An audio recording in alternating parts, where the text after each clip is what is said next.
This is a fishing cat.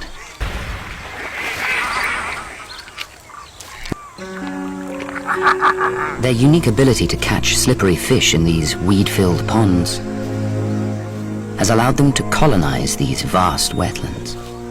But even so, every fishing cat still has to learn how to fish.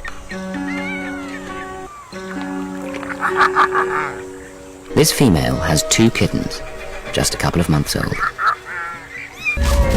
Up to now, they've been kept safely away from the water's edge. But that's all about to change.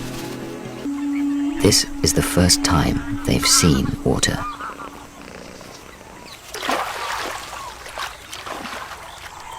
It's natural to be nervous, but these water babies take to it like a cat to water. It's time to show them the real reason they've been brought here.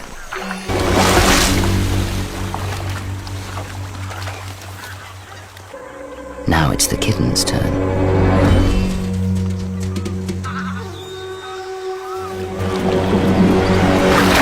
For now, it's only water plants that need to be afraid.